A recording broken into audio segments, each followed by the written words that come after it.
Alors ce boulot de menuisier youtubeur que je me suis engagé à faire auprès de Rally pour tester l'outil, rien de plus facile en fait.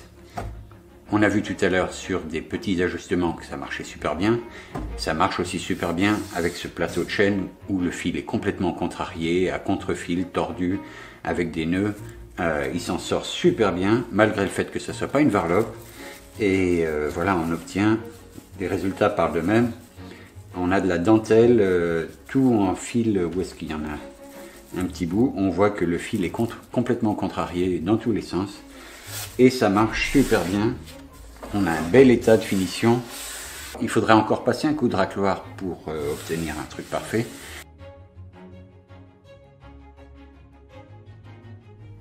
Comme je vous le disais tout à l'heure, c'est un film facile à faire parce que l'outil est facile. C'est un outil qui est prêt à l'emploi, qui a 3 réglages. Tous les 3 sont faciles à faire.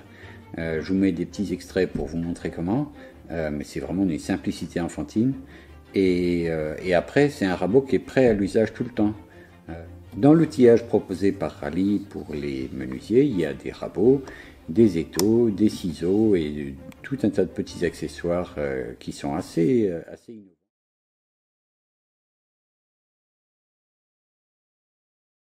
Ce rabot, c'est le haut de gamme de leur série puisqu'il s'agit du 220 Evolution N. C'est un rabot totalement différent par sa philosophie de ceux que j'utilise d'habitude, tout simplement parce que c'est un rabot qui fonctionne tout de suite. Il n'y a pas d'affûtage, les lames sont interchangeables. Le réglage, hop là, ça y est, la lame est rentrée. Ici, on règle la profondeur. Donc c'est un rabot facile d'utilisation. Et petite cerise sur le gâteau, j'ai autant vous le dire tout de suite, c'est un rabot qui marche bien. Vous avez ici sous les yeux un morceau de frêne plus que torturé avec du fil vraiment dans tous les sens et que j'ai l'habitude, que je conserve pour pouvoir le tester, pour pouvoir avoir un point de repère quand je teste différents rabots. Ici, ce rabot, il a beau être complètement automatique,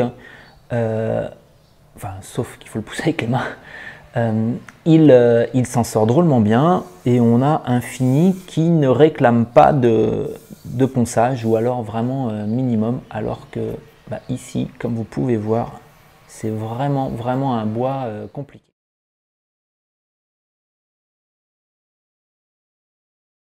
Moi, dans toute la gamme Rally, celui que je préfère le plus, c'est le 105 parce que c'est un petit Guillaume qui tient bien dans la main, il est bien lourd, il a une forme qui me correspond. Je l'utilise pratiquement tous les jours.